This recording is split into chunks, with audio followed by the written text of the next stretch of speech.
Jadi kenapa nggak dibersihin sekalian mas pohon-pohon kayak gini? Kau nggak dibersihin sekalian? Pohon-pohon ini mas, gede-gede ini mas. Pohon ini. Oh. Biar tumbang sendiri tuh Pak. Tumbang sendiri nanti mas. Masalah nanti. Masalah apa? Oh, nggak boleh. Nah, tapi ini jenengan tanamnya, berarti kan boleh. Oh, tebang nggak boleh. Oh, nebang. Yang penting nggak nebang gitu ya. Yang penting nggak tebang. Kalau tebang nggak boleh. Kalau udah kering nggak boleh.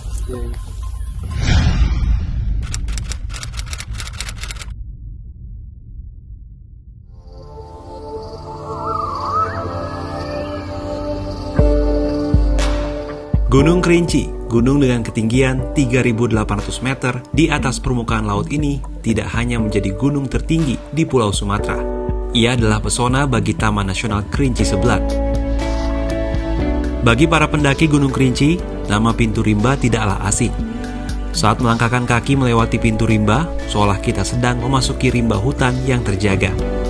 Pepohonan tinggi menjulang ditemani kicau burung bersahutan menyambut pendaki yang masuk dari Kecamatan Kayu Aro, Kabupaten Kerinci ini. Namun, jika menyimpang sedikit saja ke kiri atau ke kanan jalur, maka hutan rimba seakan hanya ilusi. Tidak ada lagi pepohonan lebat yang menjadi naungan bagi hewan hutan. Sebagai gantinya, kebun sayuran menghampar luas. Seperti inilah kegiatan petani menanam kentang, cabai, dan aneka sayur di kaki Gunung Kerinci. Dari pantauan udara banyak kebun sayuran yang masuk kawasan TNKS. Citra satelit memperjelas wajah bentang alam di Gunung Kerinci yang dikelilingi kebun sayuran. Perkebunan jelas bukan bagian dari TNKS. Taman Nasional seluas 1,389 juta hektar ini sejatinya merupakan hutan hujan tropis warisan dunia yang menghidupi flora dan fauna endemis seperti harimau, gajah, tapir, bunga bangkai, hingga Rafflesia arnoldi. Namun sejak tahun 2011, Taman Nasional yang juga menjadi tempat penyimpanan cadangan air tanah serta penghasil mata air panas ini masuk dalam kategori endanger atau terancam. Luas tutupan Taman Nasional terlihat terus menciut seiring maraknya perambahan hutan dan pembalakan liar. Pohon-pohon bernilai tinggi rawan menjadi sasaran para pembalak. Sebagai gantinya, lahan yang sudah gundul diperjualbelikan menjadi kebun-kebun ilegal. Salah satu jejak pembalakan liar terletak tepat di sebelah kanan Pintu Rimba. Terlihat seorang petani berinisial SB dengan santai menyemprot pestisida ke ladang kentang yang sekitar 2 pekan lagi siap panen. Di area ladang seluas 1 hektar itu, terpampang jelas tulisan kawasan TNKS. Standar. Iya. Stabil. Itu batas apa tuh mas? Kalau yang jaring-jaring itu? Ini batas hutan. Batas hutan apa? TNKS? Iya, orang orang itu di Karapenai. Oh, udah stop situ gitu? Udah stop. Tapi ke atas itu masih boleh.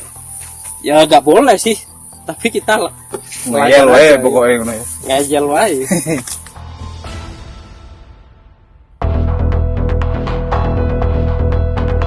Memang di Kerinci ya masih terjadi perambahan ya untuk lahan pertanian atau perkebunan ya.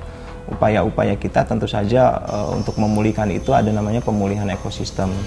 Jadi upaya untuk memulihkan yang sudah terdegradasi itu, sudah terbuka itu, kita lakukan penanaman kembali dengan mekanisme pemulihan ekosistem dan itu melibatkan kelompok-kelompok masyarakat. Itu tanamin juga itu. Mana mas? Ini, kenapa? Suruh tanamin lagi. Suruh tanamin apa kayu? Kayu lagi. Sama siapa? Polfood itu? Iya. Oh, lah terus gimana, dikasih bibitnya enggak? Kasih. Apa kita suruh nanam? Apa mas, tanaman apa? Tanaman kayu-kayu biasa? Kayu biasa. Kayu alas ini. Lah terus ini kan gimana? Gak mau lah. Udah ditanamin kentang kok. Ya tanam aja, nanti kalau mati kan nggak mau tahu kita kan. Iya, iya. Penting udah nanam. Semprot mati ya. Semprot mati ya udah. Penting ada itu bekasnya itu. Ikut mati sama kentang. Iya. Yang penting kentangnya hidup.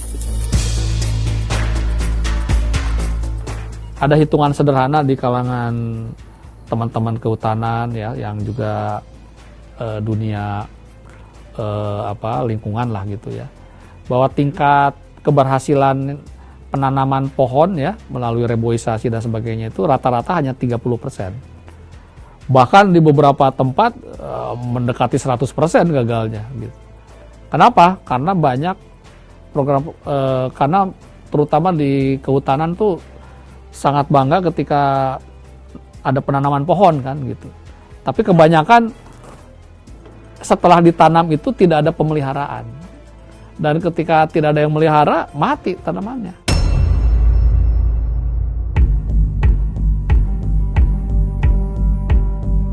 SB bukanlah satu-satunya orang yang terlibat jual beli tanah di dalam kawasan TNKS.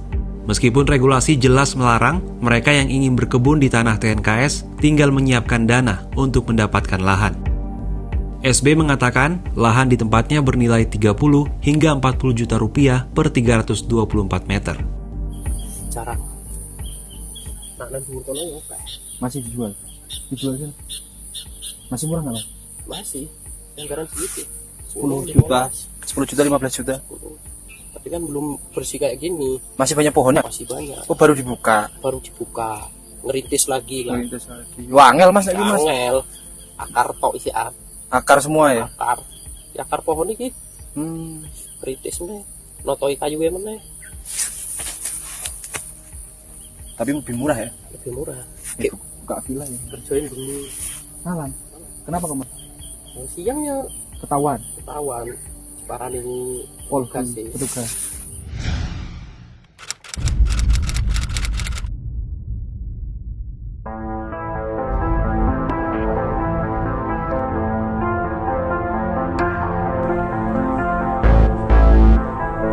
Tidak hanya di Kerinci, jual beli juga terjadi di Tapan, Kabupaten Pesisir Selatan, Sumatera Barat.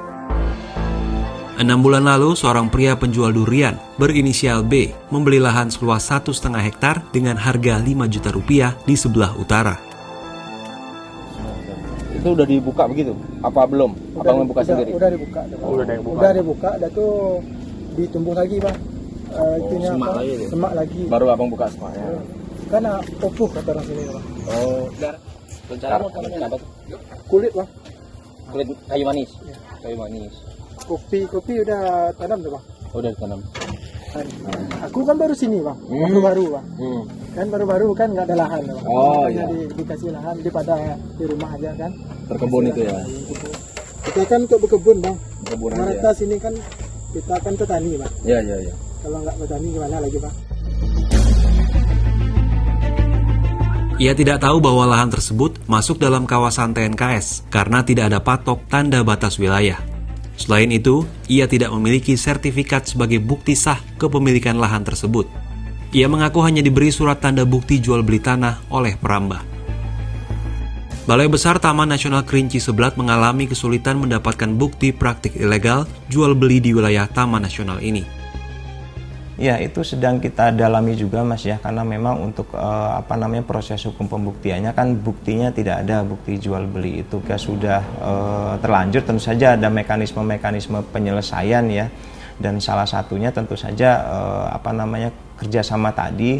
Sebenarnya lahan itu, kawasan itu juga bisa dimanfaatkan oleh masyarakat gitu ya, dengan mekanisme kerjasama. Jangan berpikir untuk seperti jual beli atau penguasaan tanah, penguasaan lahannya itu tetap lahan negara, cuma ngapain juga dimiliki.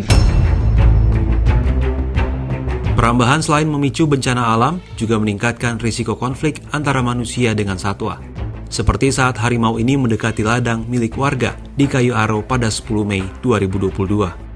Perambahan, pembukaan lahan dan perburuan yang tentu saja mengurangi, merusak habitat misalnya dari harimau ini sendiri ya, dan tentu saja akan nantinya menimbulkan efek negatif seperti beberapa kejadian ya, harimau itu keluar dari kawasan hutan ya, baik itu kawasan TNKS maupun hutan produksi yang ada di sekitar TNKS masuk ke pemukiman perkebunan. Memang yaitu salah satu akibat dari berkurangnya rusaknya habitat adalah itu. Upaya pencegahan pembalakan liar tidaklah mudah.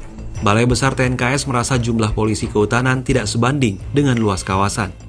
Meski begitu, mereka tetap berpatroli dan berupaya menegakkan hukum dengan dibantu masyarakat mitra Polhut.